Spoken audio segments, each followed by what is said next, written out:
Play to create. What the heck does that mean? Sharon Horn-Elstrom here. Day 272 of documenting my journey of transitioning from the offline brick and mortar world to the online world of business and marketing and sales, and not e-commerce so much, but some products, but helping other people to do the same. Transition from or add an online component, a bigger online component. A lot of people have like a Yellow Pages presence, or restaurants and bars will have like a food site or Yelp listing of some sort. But for the most part, traditional businesses are not doing a stellar job of marketing themselves and sharing their message online. And so as I'm doing and making that journey, I share my what works, what doesn't work, the good, the bad, and the ugly, and hopefully inspire others to make that transition a little bit more in a more designed and purposeful way. But what does that have to do about playing, and what does playing have to do about with creating? To me, sometimes and usually every day, a little bit of time every day needs to be spent and devoted to thinking. And James P. Friel, a very successful business person that I know, says you need to spend time every day deep thinking, in deep work.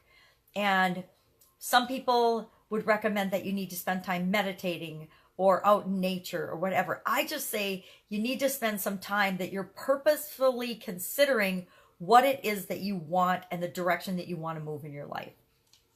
Instead of living by accident or vicariously, or just going with the flow of what happens and not having a direction that you're moving your life toward, you are living other people's lives and dreams and missions for you. If you don't have goals and objectives of your own and things that you're moving toward, then you're living and creating other people's dreams and goals.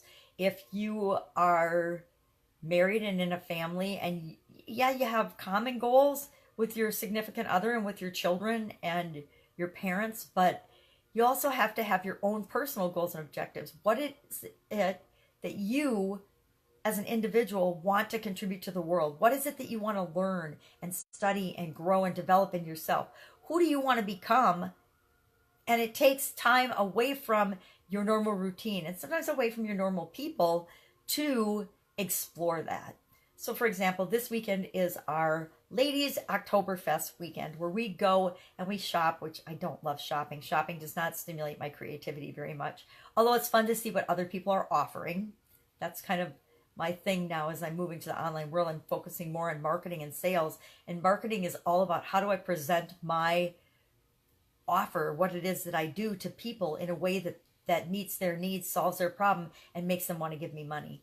So I'm actually really enjoying watching ads, looking at advertisements, experiencing stores in different places to see how different products and services actually present themselves to people in an appealing way.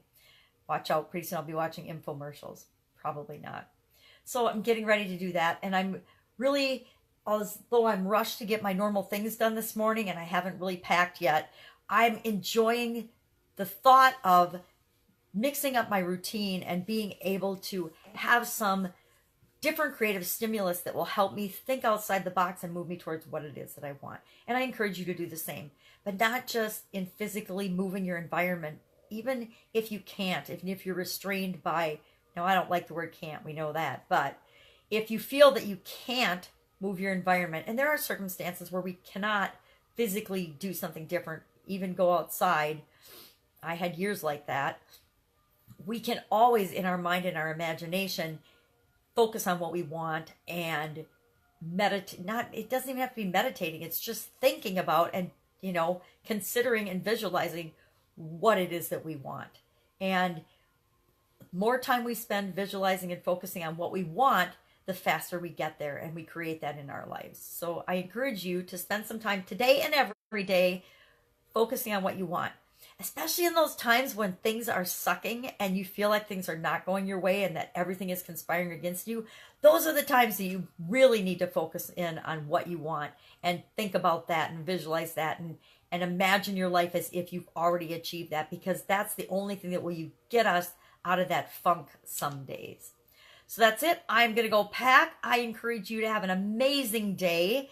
And of course, I will be here tomorrow. No matter where I am, I will be here every day. I hope you'll join me. Bye.